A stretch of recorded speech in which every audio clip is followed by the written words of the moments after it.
This episode was previously recorded in front of an imaginary studio audience. Time for Fun Knife Friday! Back again, all you knife shatters out there. Look, new shirt, new day, going all great for a Fun Knife Friday. What do you say? Have enough rhymes there? Today we're going to continue with the Magnificent Seven. And finally we're getting to the Magnificent Seven Rough Riders. And most of these will be Rough Riders. Barely, but most of them are Rough Riders. Then we got a couple Colts, we got a Marbles or two, and we got something that I bet you Tobias forgot was made by SMKW.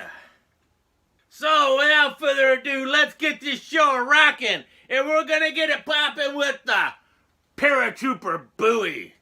The RR1128.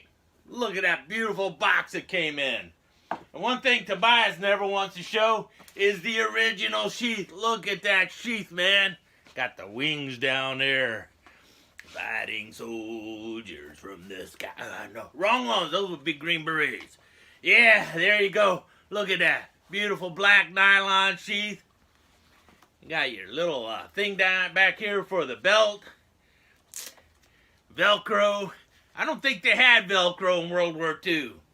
That knife here is a blast from the past. This is a copy of a World War II John Eck Paratrooper Bowie.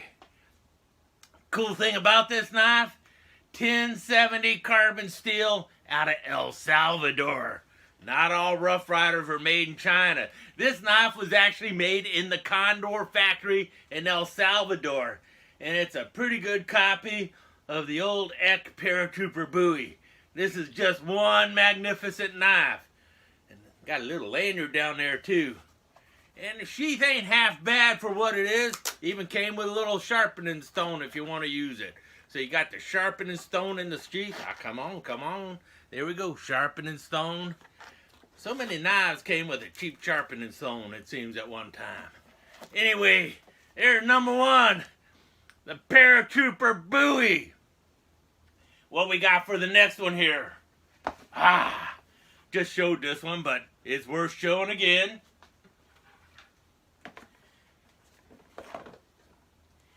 Yeah, buddy. The Saigon Sidekick. This is a rip-off of the Tom Brown Tracker, I guess you could say. But every edge on this thing is sharp. Well, with the exception of where you grab it.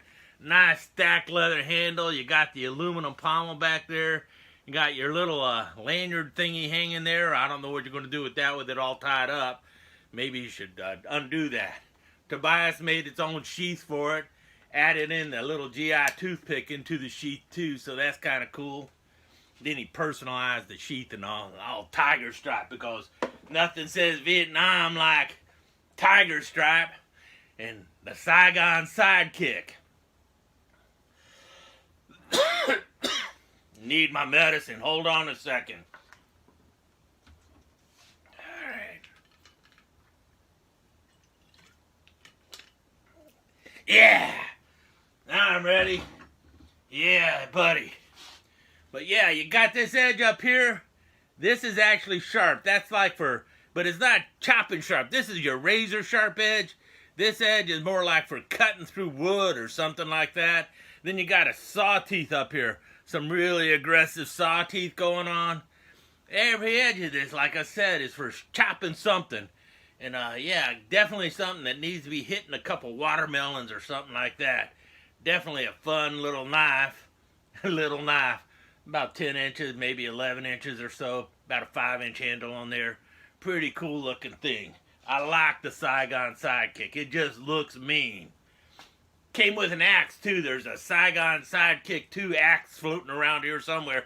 It's like one of them tomahawks.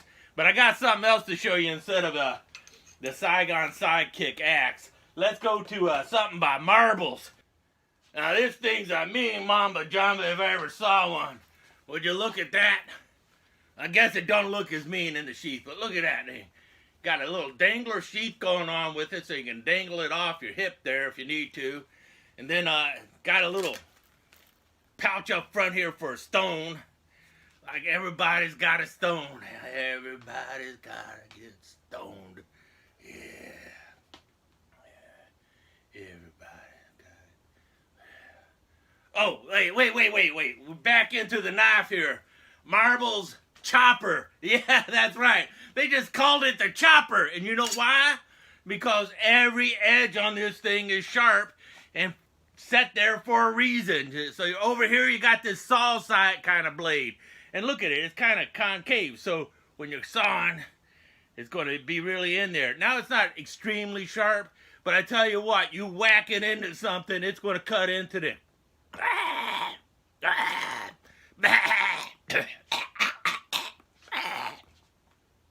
Playing the goat now. No, you whack into something with this thing, man, and it is going to cut into there, and then you can just start ripping to shreds, man. I tell you what. Then you got this edge up here. It's not too sharp, but it's for cutting in and digging, because this can also act as a little E-tool, a little entrenching tool. But this here edge over here is nice and sharp. That's your axe edge. Whack. Yeah, buddy. And you notice something else up here? No, it didn't break. This is actually like for pulling nails and stuff. So let's say you're out in the woods and you come across this bear, and the bear jumps up and he's all mad and he's coming in, Arr! You know, the bear, Arr! And then you notice, wait, he's got a thorn in his paw. That's why he's so mad. He's not trying to eat me. He just has a thorn in his paw, and he knows I got my chopper with me, and I can just use the little thing right here, the little nail puller. I can go up there and I can just pull that thorn out of his paw. And then the bear's going to be, he's going to be so happy. He can pull a thorn out of a bear's paw with this because it's got a little nail puller there. You know what this thing here is? This funny looking shape here? Well, that's so you can actually hook it onto a fire hydrant. So if you're one of them urban commandos and you need to pop open a fire hydrant, you can actually open a fire hydrant with this thing. And then you also got this over here. That's for different size nuts and stuff. So depending on how big your nut is, yeah, you can twist the nut with this thing. So there you go. The Marbles chopper. I think it's the MR557 chopper. Yeah. Fun. Got to go out there and chop something with it. Maybe pull a thorn out of a bear's paw. Man, this is such a cool thing. Yeah. Tell you what, magnificent, you got it. Definitely magnificent. Let's get it back in the sheath here. Wow, what the heck? Who cares about the sheath? Let's move on to the next one here. Yeah, buddy, it's the Heavy Hunter. He ain't heavy, he's my brother. Yeah, buddy, the Heavy Hunter. Now, a lot of people think that these knives were designed by somebody at Rough Ryder. Nope, they're a rip-off knife. They were made first by Rigid. I think a lot of people know that now. But Rigid also did the same thing with wooden handles. Now, these things were originally made in the USA by Rigid. Then they went to Japan. And then Rough Ryder, when they turned out the Heavy Hunter series, they made them in China. But 440A stainless steel blade. And this one here, I think this one's called the Razorback. I think that's what it is. It's the RR349, the RR349, boys and girls, the RR349 Razorback in the Heavy Hunter series. And they all came with a sheath like this. It's kind of like this ballistic nylon and the faux leather. And then you could scout carry it or regular carry it. And it had this protector up at the top to hide the whole knife. Come on, let's get in there. And you snap it down. Really good sheaths on them. And it's got the extra tab there, so when you pull it, you see you got that pull tab there. Pull it open and pull it out. Only problem with it, right hand carry only. Guess if you were to snap it in the middle of your back, you could have it that way, or turn it upside down and carry it, or cross carry, or cross pull. This part here kind of bugs me a bit. I wish it wasn't so far up, but I think that's the way the original Rigid sheaths were too. But in any case, there you go. This one here is the razorback, I think that's what it was, or don't think it was a rattlesnake or something like that. They had all sorts of funky names for them. But pretty cool knife, especially if you like knives with finger grooves, because this has all finger grooves. It feels pretty good in the hand, actually. Got an interesting shape on the pommel. Yeah, pretty magnificent knives. I've seen a lot of people talk about these knives that they can just take a beating. And I think Tobias needs to go out there and beat something with this knife. The old 349 Razorback. Let's see, what's next? Got a good one. Got a really good one. This is from the old Colt lineup. And this is one that Rough Ryder should bring back. And this knife has been around for a really long time. Colt was making these knives before they were being made by Smoky Mountain Knife Works Colt. They were being made in Japan a long time ago by Colt. And it's the Serengeti Skinner. And this one's got a clip here and a clip here because it's got such a funky blade. Would you look at that? Yeah, buddy. Look at that. You talk about a gut hook. You can take out a full stomach with this one. Look at that big old hook there. You got the, I guess they call it a harpoon blade, but man, I guess that's really like a big old Maori hook or something, the way it's all shaped and everything. Got a nice big wide belly there. You got your little ramp for your thumb so you can really get there and cut down on it. You can pull back with that hook. Blade isn't that big, but you know, this is like a tracker before there were trackers. I tell you, it's such a cool knife. Got the big handle there too, big gripping handle. So if you got a big paw, this knife is going to fit your hand even better than people with a medium size or small hand. They're not going to like it as much as the guys with the big paw. But a big paw is going to love this knife. It just feels good. And you got a nice short stubby blade, about 5 inches or so, but it's a really good functional blade, especially if you need something where you can pull back and cut a seatbelt or something, so, or rip out some guts, or zipper an animal, do all sorts of cool things with it. This one here also has the zebra wood handles, so it's a pretty cool one there. Got the little Colt on there. You see that? Colt. Colt, Colt, Colt. Got a, yeah, look at that. Got it right there too. Got a little Colt. Yeah, nice pin handle there. It's got like a nickel silver or something. I don't know. I'd have to take off my glasses and they ain't worth that much work. Yeah, but there you go. The Serengeti Skinner in zebra wood. Pretty cool knife, don't you think? Yeah, I think it's magnificent even. And as long as we're on Colt, let's go for another Colt. Nah, we ain't going for the next Colt. I know what we're going to go for. What have I missed over here? Did that, did that, did that, did that, did that. I only got 2 knives left. Eeny, meeny, miny, mo. Let's go for you. Yeah, buddy. See that one? This is the surprise. I don't think Tobias remembered this one as well, because this one is also made by Smoky Mountain Knife Works, but it's a Turtleman. It's the Turtleman Lightning. It's the little brother to the Thunder. So instead of the Western Bowie, which is the Thunder, we got the Lightning. Now this is a really cool looking knife. You got the harpoon blade, hollow grind there, wonderful swedge up on top here, 440C stainless steel and the Lightning. And you got the wonderful pack of wood handles. You got a lanyard tube on the back there, about a 8-9 inch knife, maybe a 4.5 inch, 5 inch blade, so something like that. I don't know. Yeah, about 5 inches, maybe a little less. But you know what? This is another one of them rigid knives. This started out life as a rigid knife. This was the RG74 rigid. So this knife went from the USA to Japan to China, just like the old Razorback did. But it's a really cool knife that only showed up in the Turtleman series.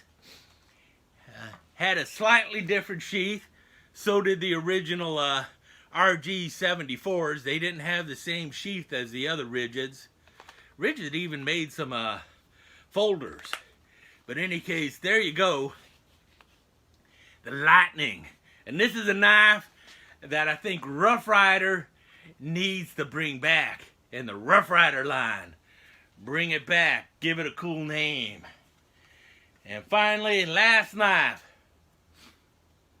I guess it'll have to be the last knife because I've gone on way too long. I know this is going to be a long one, but you know what? I'm having fun. I hope you're having fun. I know there's probably going to be some commercial in the middle of all this anyway, so here you go. You know what this is? I don't know either. Gonna have to think about it.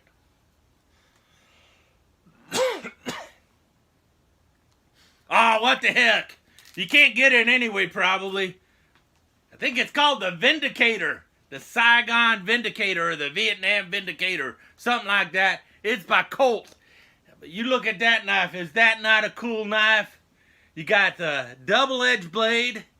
You got the blood groove down the center on both sides.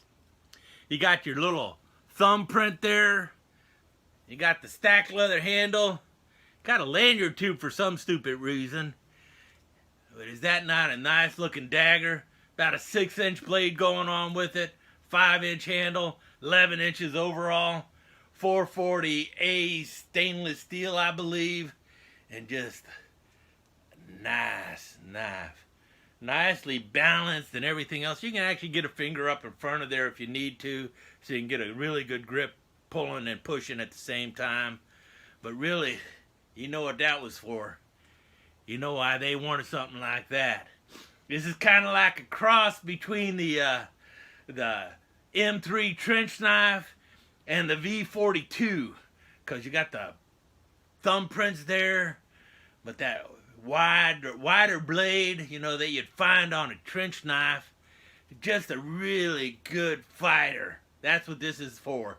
This is for poking your watermelon. Just go out there and start just jab, jab, jab, jabby, jabby. Yeah, and it's sharp. It's sharp on both edges, so if you need to use it as a letter opener, you could. But you know why this was made. Yeah, buddy. I don't think this is the right sheath for it. Tobias flipped out so many of these nylon sheaths. I don't know which one's the right one for it, but there you have it. I think this is the Vietnam Vindicator. If that ain't the name for it, Tobias will fix it in the editing. Anyway, there you go. I think that was 7 knives. I've been hitting my medicine a little bit too much today because I've been coughing a lot. So anyway, there you go. 7 magnificent knives from Smoky Mountain Knife Works, with most of them being from Rough Ryder. Hope you enjoyed the show. Talk to you again next week. Skip out. Skip out. There you have it, Knife Chatter. Another Fun Knife Friday in the books. Remember, if your knife's not fun, you're doing it wrong. Skip out. If your knife's not fun, you're doing it wrong, and Skip Out are registered trademarks of Skip the Show Enterprises. This has been a Cat Production presentation. All rights reserved.